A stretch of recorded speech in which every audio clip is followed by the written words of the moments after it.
ദൈവം നമ്മുടെ സങ്കേതവും ബലവും ആകുന്നു. കഷ്ടങ്ങളിൽ അവൻ ഏറ്റവും അടുത്ത തുണയായിരിക്കുന്നു.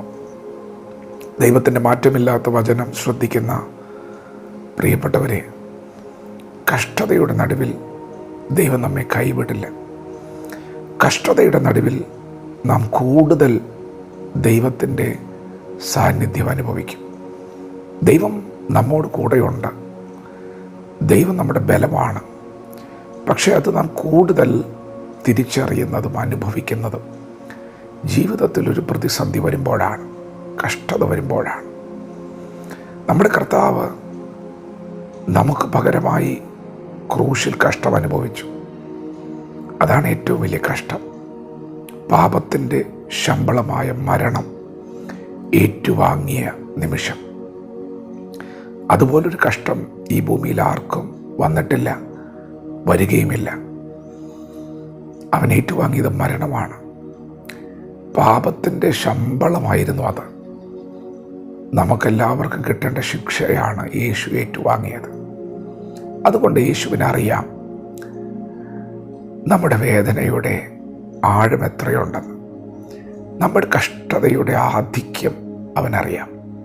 നമുക്ക് എത്രത്തോളം സഹിക്കാൻ പറ്റുമെന്ന് അവനറിയാം. നമുക്ക് എത്രത്തോളം വഹിക്കാൻ പറ്റുമെന്ന് അവനറിയാം. നാം എത്രത്തോളം പിടിച്ചു നിൽക്കുമെന്ന് അവനറിയാം. അവൻ കഷ്ടങ്ങളിൽ ഏറ്റവും അടുത്ത തുണയാണ്. പ്രിയപ്പെട്ടവരെ, ദൈവം നമ്മെ കൈവിടില്ല. യേശു കർത്താവ് കഷ്ടം അനുഭവിച്ചതുപോലും നമുക്ക് ജയം തരാൻ വേണ്ടിയാണ്. യേശു പറഞ്ഞു, ലോകത്തിൽ നിങ്ങൾക്ക് കഷ്ടമുണ്ട്, എങ്കിലും നിങ്ങൾ ധൈര്യപ്പെടുവിൻ, ഞാൻ ലോകത്തെ ജയിച്ചിരിക്കുന്നു. അതേ, ലോകത്തെ ജയിച്ച ഒരുവൻ നമ്മോട് കൂടെയുണ്ട്. അവൻ കഷ്ടതയെയും ജയിച്ചവനാണ്, പാപത്തെയും മരണത്തെയും ജയിച്ചവനാണ്.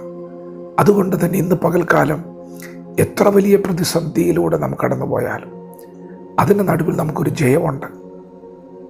നമ്മോട് കൂടെ നമ്മുടെ കർത്താവുള്ളതുകൊണ്ട്, ആ കർത്താവിലുള്ള വിശ്വാസത്താൽ നമുക്കിതിനെയൊക്കെ അതിജീവിക്കാൻ കഴിയും. നിങ്ങൾ ഇന്ന് കടന്നു പോകുന്ന ഈ വേദനയെ നിങ്ങൾ മറികടക്കും, ഈ കഷ്ടതയെ നിങ്ങൾ മറികടക്കും. കാരണം നമ്മെ ശക്തനാക്കുന്ന ദൈവമുഖാന്തരം നമുക്കിതൊക്കെയും മറികടക്കാൻ കഴിയും. സകലത്തിനും എന്നെ പ്രാപ്തനാക്കുന്ന ദൈവസാന്നിധ്യം ഈ കഷ്ടതയുടെ നടുവിലും എനിക്ക് ബലം തരും.